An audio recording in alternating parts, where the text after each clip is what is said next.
کرسی دسو کوئی نہ رکھن دیتے بس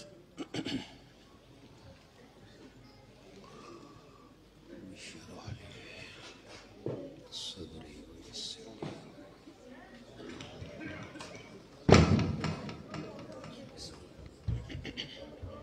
بس بتھیری ہو گئی ایک کو بڑی اچھا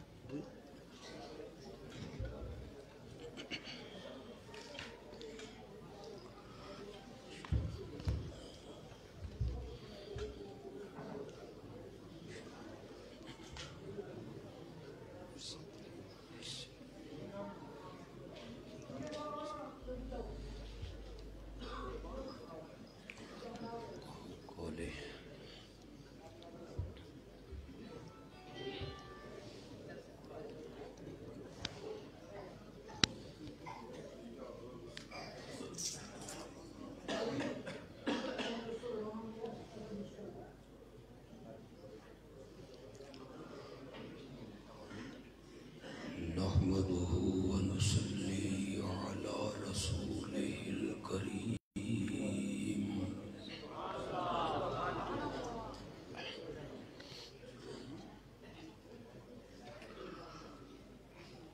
وعلى آله وأصحابه أجمعين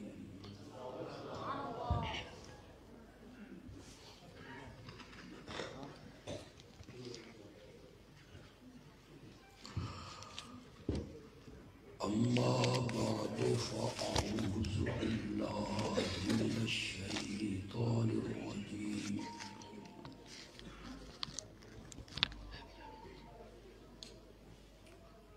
بسم الله الرحمن الرحيم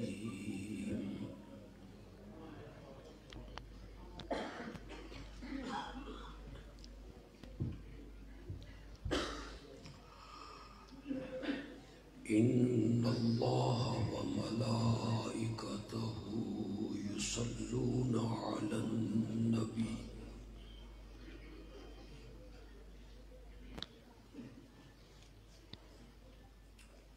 يا أيها الذين آمنوا صلوا عليه وسلموا تسليما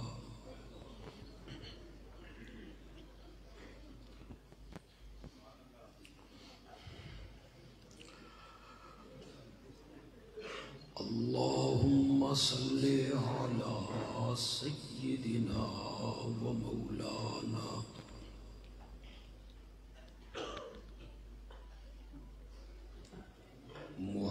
محمد النبي الأمي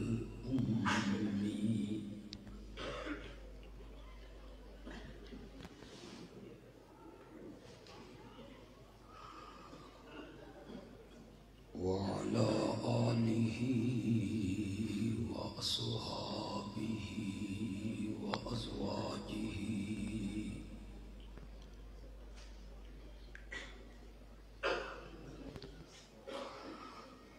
وأزواجه وأهل بيته وبارك وسلم ثم صل عليه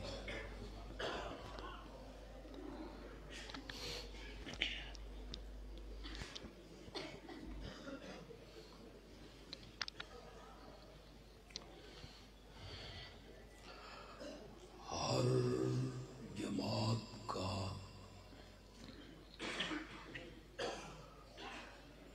نصب العین اور ہر جماعت کی منزل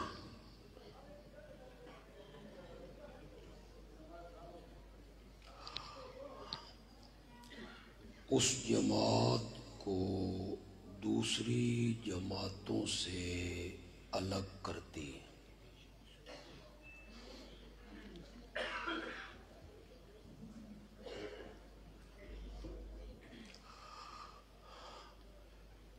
آپ کے ذہن میں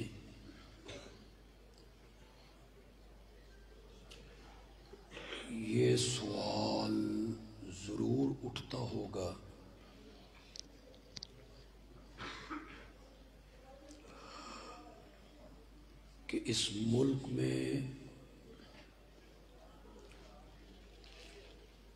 بہت ساری مذہبی جماعتیں ہیں،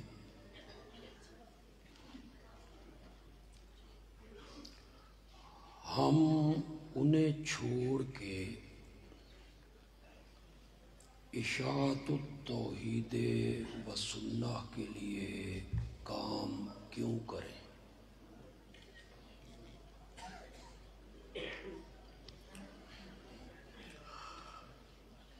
دوسری مذہبی جماعتیں بھی دین کا کام کر رہی ہیں،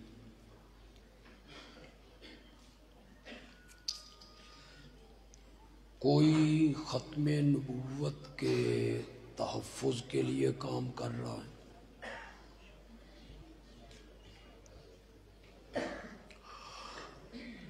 کوئی عظمت صحابہ کے دفاع کے لیے کام کر رہا ہے،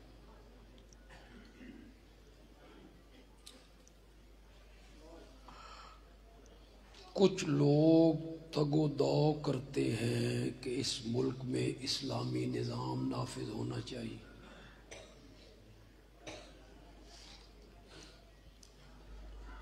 ان جماعتوں کی بجائے اشاعت التوحید کے ساتھ کام کیوں کریں؟ یہ ایک سوال پیدا ہوتا ہے جس کا آج کی محفل میں میں نے جواب دینا ہے۔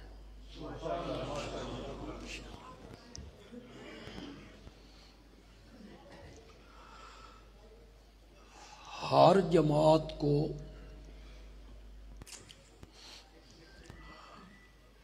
دوسری جماعت سے جو چیز الگ کرتی ہے وہ اس جماعت کا نسب العین ہے اور وہ اس جماعت کی منزل ہے۔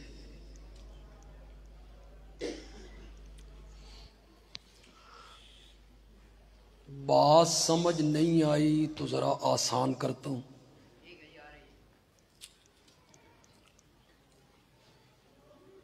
مانگٹ سے صبح دو بندے مسافر بن کے نکلے، مین سڑک تک پہنچتے ہوئے یہ دونوں مسافر ہیں۔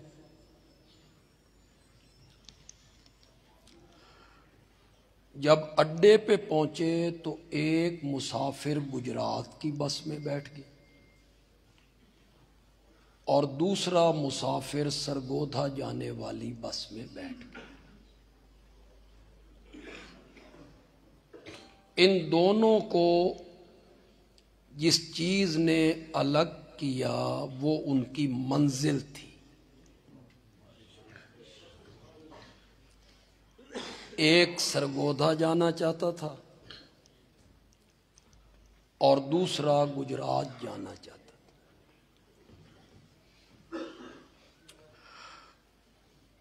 ٹارگٹ عربی میں کہیں گے ہدف، نشانہ، منزل۔ ہر جماعت نے ایک ہدف مقرر کیا ہے، ایک منزل مقرر کی ہے، وہ اس کی طرف جا رہے ہیں، سفر کر رہے ہیں، محنت کر رہے ہیں۔ ہر ایک کی منزل الگ الگ ہے۔ جس جماعت کی طرف ہم آپ کو بلا رہے ہیں اس جماعت کا ہدف اور اس جماعت کی منزل سب سے اعلیٰ ہے۔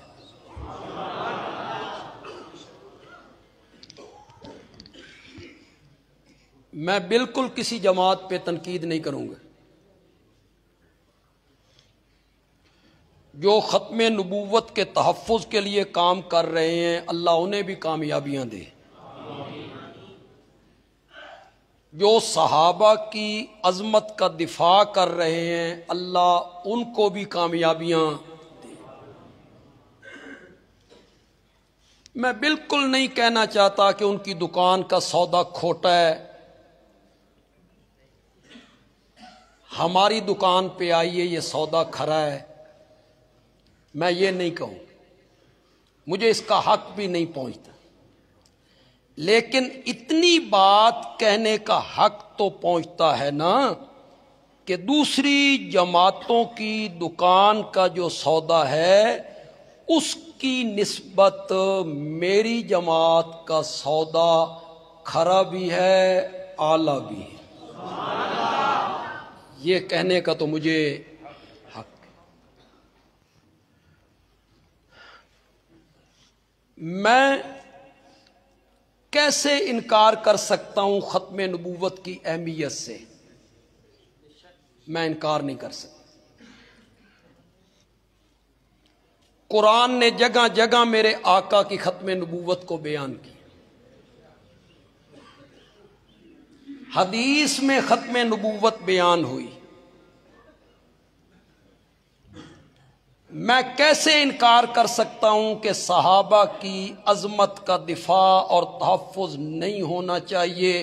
صحابہ کے ایمان کے تذکرے خود رب نے قرآن میں کیے ہیں۔ کیسے انکار کر سکتا ہوں؟ ان کے تقوی کا ذکر کیا، اولئک ھم المتقون،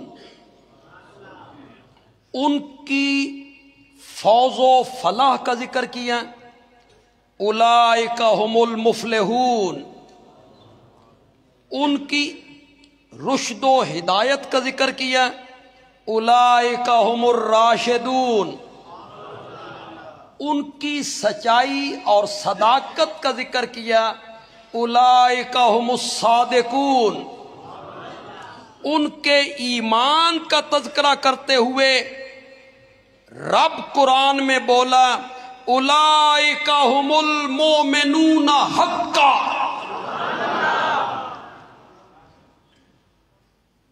اللہ نے کہا میں نے ان کے دلوں میں ایمان اپنے ہاتھوں سے لکھ دیا ہے۔ حبب الیکم الایمان وزینہ فی قلوبکم۔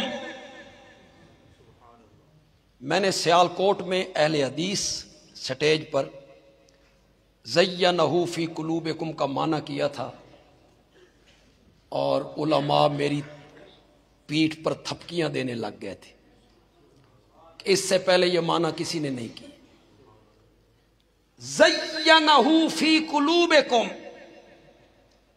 اللہ کہنا چاہتے ہیں میرا ایمان اتنا خوبصورت ہے،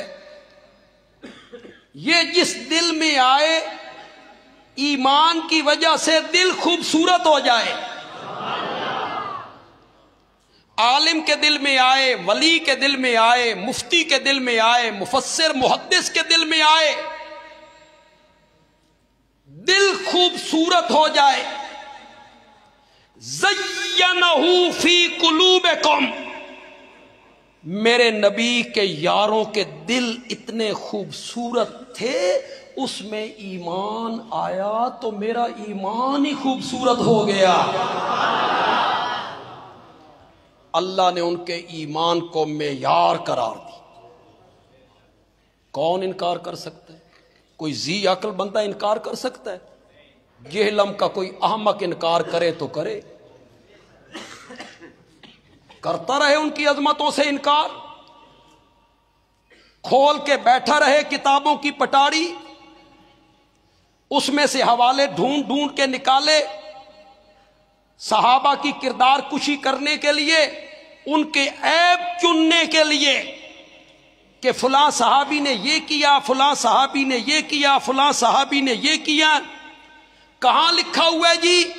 طبری میں لکھا ہوا ہے جی، البدایہ والنہایہ میں لکھا ہوا ہے جی، ابن اسیر میں لکھا ہوا ہے جی، ابن خلدون کہتا ہے جی، صاحب ہدایہ کہتا ہے جی، علامہ تفتزانی کہتا ہے، فلاں عالم فلاں محدث فلاں فقیہ معاویہ کے بارے میں یہ کہتا ہے، یہ کہتا ہے، یہ کہتا ہے، تو اسے چنتا رہتا ہے اور کردار کشی کرتا رہتا ہے اصحاب پیغمبر کی۔ یہ جتنے حوالے تو پیش کرتا ہے اے سارے حوالے جادوگراں دیاں سوٹیاں نے، پتہ نہیں سمجھو کہ نہیں سمجھو۔ وہ ہزاروں کی تعداد میں تھے، انہوں نے لاٹھیاں رسیاں پھینکیں، آنکھوں پہ اثر ڈالا، لوگوں کو نظر آیا یہ سانپ بن گئے، سانپ بن گئے۔ پھر حضرت موسیٰ نے لاٹھی پھینکی، بنی وہ بھی سانپ، وہ حقیقتاً سانپ، اس نے نگلنا شروع کیا، 1 2 3 4 5 7 ہزار، میدان صاف ہو گیا۔ جتنے حوالے تو پیش کرتا ہے کتابوں سے، تاریخ کے اوراق سے، وہ سب جادوگروں کی لاٹھیاں اور رسیاں ہیں۔ بندیالوی پھینک رہا ہے حضرت موسیٰ والی لاٹھی، سب ہضم کرے گا، سب سارے تیرے حوالے ایک بات میں ہضم ہو جائیں گے۔ اور اسی بات کا تجھے دکھ لگا تھا، تیرے سینے میں جا کے میرا یہ کلمہ وہاں جا کے لگا اور پھر تو اس پر چلایا۔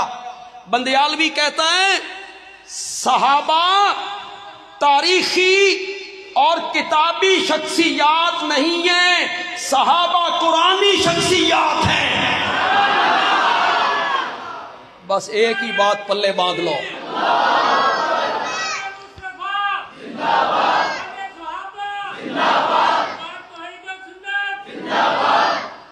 ہم نے صحابہ کو کتابوں کے ورقوں میں نہیں دیکھنا، قرآن کے صفوں میں دیکھنا ہے۔ ہم نے اقوال رجال کے آئینے میں نہیں دیکھنا۔ علماء تو سمجھ گیا ہوں گے، جٹا نو سمجھ نہیں آئی ہونی۔ رجال کہتے ہیں مرد، عالم، پیر، ولی، فقیر، ان کو کیا کہتے ہیں؟ رجال، جن کے حوالے تو پیش کرتا ہے۔ صحابہ کو اقوال رجال میں نہیں دیکھنا، صحابہ کو رب کے فرمان میں دیکھنا ہے۔ میرا رب کیا کہتا ہے؟ میرا رب کہتا ہے اولئک ھم المتقون۔ وہ سارے کیا تھے؟ بولو تو صحیح یار، زور سے بولو، وہ سارے کیا تھے؟ تو تاریخ کی کتابیں کھول کے بیٹھ جاتا ہے، کچھ روایات کھول کے بیٹھ جاتا ہے کہ حضرت معاویہ خطبہ جمعہ میں حضرت علی کو گالیاں نکالا کرتے، ظالم آدمی۔ اچھا آپ ایک بات بتائیں، اے گالاں کڈھن والا بندہ متقی ہوندا نا؟ اور رب ان کے بارے میں کیا کہتا ہے؟ تیری کیوں مانوں، رب کے قرآن کی کیوں نہ مانوں؟ کسوٹی تو یہ ہے نا، اسی کا نام تقوی ہے کہ ممبر پہ گالیاں دی جائیں۔ چل یار روایتاً چھوڑ درایتاً آ۔ حدیث کے پرکھنے کا ایک طریقہ ہے روایتاً، راوی کیسے ہیں، ایک ہے درایتاً، عقل کے معیار پہ اترتی ہے۔ چل درایتاً آ، جتنے لوگ یہاں بیٹھے ہو، تم جتنے لوگ بیٹھے ہو، اگر میں تمہارا مہمان ہوں، تمہاری جماعت کا مبلغ ہوں، آپ میرا احترام کرتے ہیں، اگر میں اپنے بیان میں حضرت علی کو گالی نکالنا تو بڑی دور کی بات ہے، الیاذ باللہ، الیاذ باللہ، الیاذ باللہ، خاکم بدہن، میرے منہ میں خاک، اگر میں حضرت علی کے متعلق کوئی نازیبا جملہ یہاں بولوں، سنو گے؟ آپ کا خطیب بولے، سنو گے یا ممبر سے نیچے اتارو گے؟ تیرے چ بڑی غیرت ہے۔ اور وہ جو معاویہ کے سامنے صحابہ اور تابعین بیٹھے ہوتے تھے، انہاں دا ایمان تواڈے نالوں بھی کمزور سی کہ وہ گالیاں نکالتے تھے اور لوگ چپکے سے سنا کرتے تھے۔ عقل کے معیار پہ تول اس کو۔ صحابہ قرآنی شخصیات ہیں، مجھے میری جماعت کے کسی عالم کو، کسی مفسر، محدث، امام، فقیہ، مفتی کو، کسی مورخ کو صحابہ پر تنقید کرنے کا کوئی حق حاصل نہیں ہے، نہیں ہے کوئی حق حاصل۔ میری کیا حیثیت ہے؟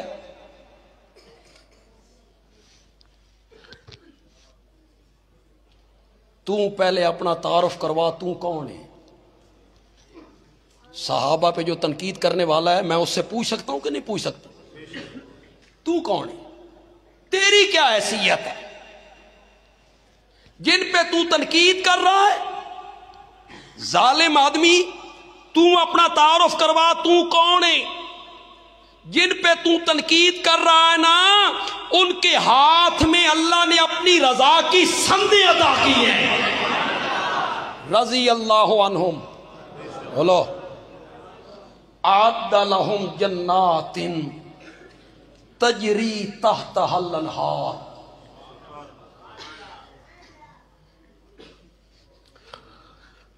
میں بہت معمولی سا آدمی ہوں، کم علم سا آدمی ہوں، کم فہم سا آدمی ہوں، لیکن ایک دو جملے میرے صحابہ کے بارے میں جو میں بولتا ہوں وہ میں ہی بولتا ہوں۔ میں اپنے نوجوانوں کو، جماعت کے ساتھیوں کہوں گا، اسے اپنے بینروں کی زینت بنائی۔ میرا نام بے شک نہ لکھی، میرا نام نہ لکھی، مطلق اسے زینت بنا دی۔ پہلا جملہ کیا ہے؟ صحابہ کتابی اور تاریخی شخصیات نہیں، صحابہ قرآنی شخصیات ہیں۔ یہ پہلا جملہ، پہلا جملہ۔ دوسرا جملہ، اعد لہم جنات تجری تحتہا الانہار۔ جن جن آپ سب کو صحابہ سے محبت ہے، زور سے بولو، آپ کے دونوں ہاتھ فضا میں بلند ہو جائیں گے میرا یہ جملہ سن کے۔ بڑی مدت کے بعد یہ جملہ بول رہا ہوں، بڑی مدت کے بعد یہ جملہ بول رہا ہوں، پہلے بولا کرتا تھا لیکن کئی مہینوں کے بعد پھر وہ جملہ بول رہا ہوں۔ بندیالوی کہتا ہے صحابہ کو جنت کی اتنی تلاش نہیں تھی جتنی خود جنت کو صحابہ کی تلاش تھی۔ اعد لہم جنات تجری تحتہا الانہار۔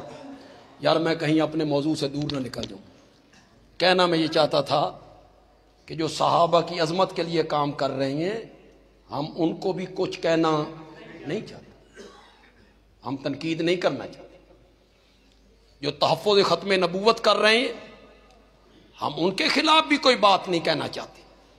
ہم تو یہ کہنا چاہتے ہیں کہ انہوں نے منزل بنائی ختم نبوت کا تحفظ، کچھ نے اپنی منزل مقرر کی عظمت صحابہ کا دفاع کرنا، کچھ نے اپنی منزل بنائی لوگوں کے اعمال کی اصلاح کرنا، اور رب نے خصوصی فضل کرتے ہوئے مجھے اس منزل کی طرف جانے کا راستہ دکھایا جو منزل کبھی متعین ہوتی تھی اللہ کے نبیوں کے لیے۔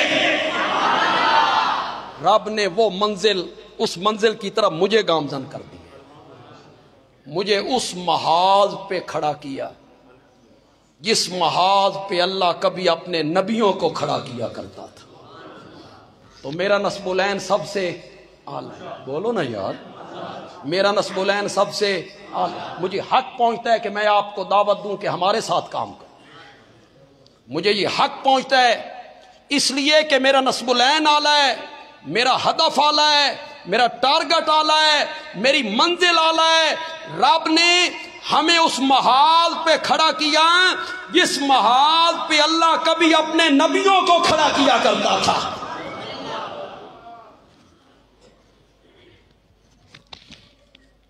ہماری جماعت کو بنے سن 1957 بنی۔ اشاعت التوحید کب بنی؟ 1957۔ ہوں اگو تسی دسو بے کتنے سال ہو گئے؟ تواڈے شیخ کو نہیں بیٹھا، 64 سال.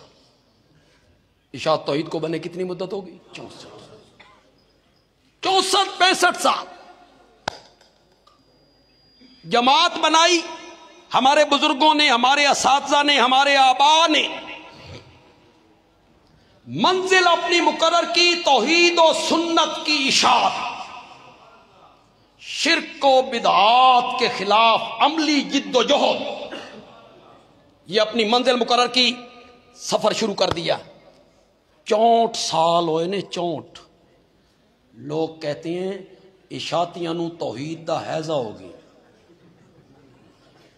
انہاں نو توحید تو سوا کچھ نہیں آتا. جب سنو توحید توحید توحید، جب سنو شرک شرک شرک شرک، جس کی تقریر سنو شرک شرک، جس کی توحید سنو توحید توحید.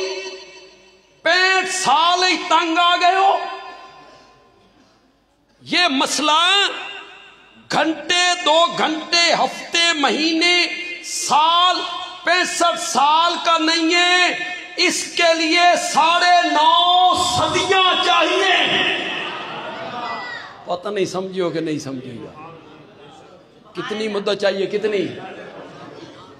950 سال.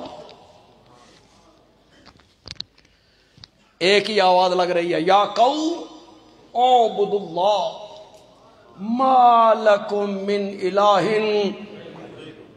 یہ مفہوم ہے لا الہ. کتنے سال؟ خدا کی قسم رونگٹے کھڑے ہو جاتے. ہم کیسے توحید بیان کرتے ہیں؟ شروع کیتا سیرت تو،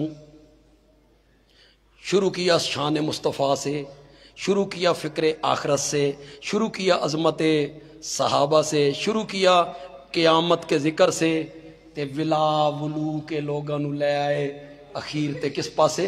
توحید. ہمارا طریقہ یہ. کبھی ہم کیوں بھائی ہمارے جو خطیب ہیں وہ نماز روزہ جمعے پر زکوٰۃ حج حقوق والدین نہیں بیان کرتے. بات بڑی عجیب کہنے لگا ہوں. علماء بھی میری طرف توجہ رکھیں اور آپ زیادہ توجہ رکھیں. علماء تو جانتے ہیں حضرت نوح کی دعوت و تبلیغ جو قرآن نے ذکر کی، خدا گواہ ہے قرآن نے ایک جگہ پہ بھی حضرت نوح کی نماز کا ذکر نہیں کیا. بندیالوی کچی ریت کی دیوار پہ پاؤں رکھ کے بات کرنے کا عادی نہیں، بڑی پختہ اور پیڑھی بات کرتا ہوں. حضرت نوح نے دعوت و تبلیغ میں قرآن ان کی زکوٰۃ کا، روزے کا، حج کا، حقوق کا، لین دین کا، ماں باپ کے ساتھ اچھا سلوک کرو، پڑوسیوں کے ساتھ اچھا سلوک کرو، پورا تولو، پورا ماپو، سچ بولو، کوئی ذکر قرآن نہیں کرتا. میں یہ نہیں کہنا چاہتا کہ جو لوگ ان کے ہم نوا بن گئے تھے، ان کی بات مان لی تھی، وہ نماز نہیں پڑھتے ہوں گے، حقوق نہیں ادا کرتے ہوں گے. میں یہ نہیں کہہ رہا ہوں، کرتے ہوں گے، کوئی نماز روزہ ہوگا، لیکن قرآن دعوت و تبلیغ میں ذکر نہیں کرتا. اپنی قوم کے مومنوں سے کہو نماز پڑھو، زکوٰۃ دو، روزہ رکھو. قرآن ذکر نہیں کرتا، نہیں کرتا. قرآن جب بھی ذکر کرتا ہے ایک ہی مسئلے کا ذکر کرتا ہے. وَلَقَدْ أَرْسَلْنَا نُوحًا إِلَىٰ قَوْمِهِ قَالَ يَا قَوْمِ اعْبُدُوا اللَّهَ مَا لَكُم مِّنْ إِلَٰهٍ. کوئی تمہید نہیں، ولانا چلانا کوئی نہیں. یا قوم اعبدوا اللہ ما لکم من الہ. کتنے سال؟ ایک ہی آواز لگ رہی ہے. تسی 64 سال ہی تنگ آ گئے. آپ 64 سال میں تنگ آ گئے. یہ مسئلہ ایسا مسئلہ ہے 950 سال اللہ کا پیغمبر ایک ہی آواز لگا رہا ہے، اور 950 سال میں کوئی دن ایسا نہیں گزرا جس دن حضرت نوح کو مار نہ پڑی۔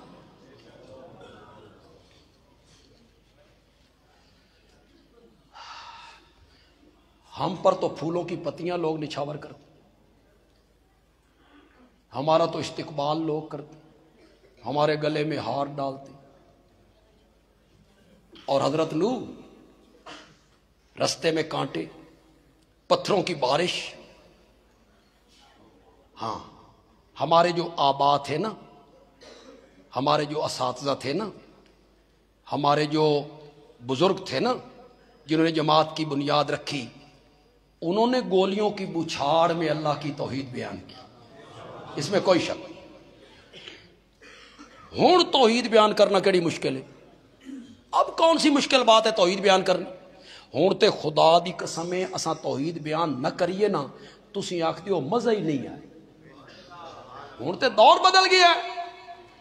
ایک دور تھا 1950 40 55 60،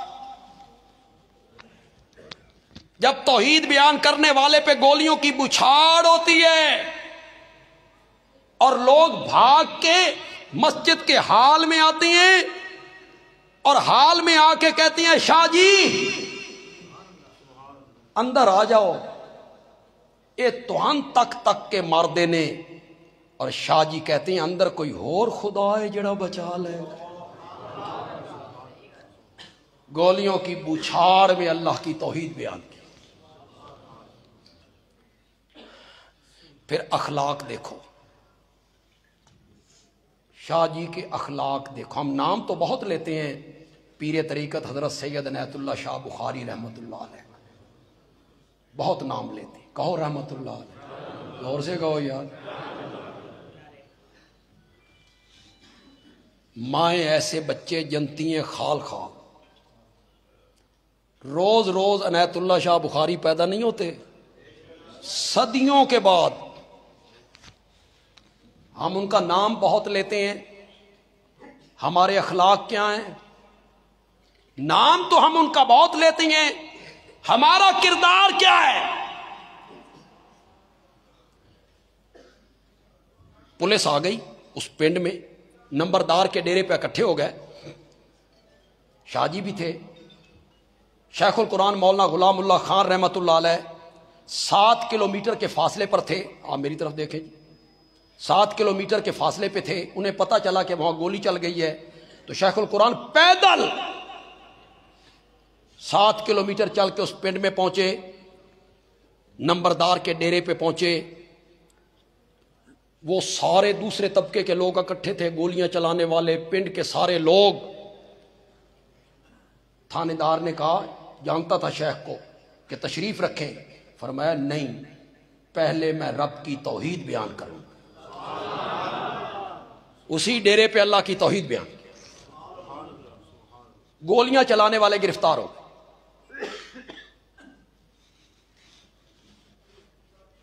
سنو گے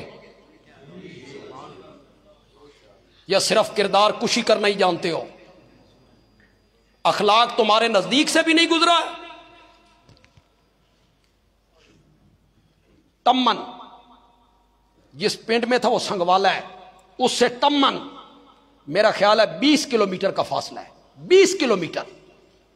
شاہ صاحب سائیکل لے کر، سائیکل پہ 20 کلومیٹر کا سفر کر کے تمن تھانے پہنچے، اور تھانے دار کو کہا ان کو چھوڑ دے، میں نے اللہ کے لیے ان کو معاف کر دیا ہے۔ سارا پنڈ مواحد ہو۔ اخلاق تو دیکھو، تم جب تک دوسروں کو کتا، خنزیر، مردود، مرتد تم نہ کہہ لو تو تمہیں تسکین نہیں ہوتی۔ اس ممبر و محراب پہ بیٹھ کے یہ زبان استعمال کرتے ہو، شاہ جی کا نام لیتے ہو تو شاہ جی کا کردار بھی اپناؤ، شاہ جی سے محبت کا دعویٰ کرتے ہو تو شاہ جی کے اخلاق بھی۔ یہ تو مجھے بھی یاد ہے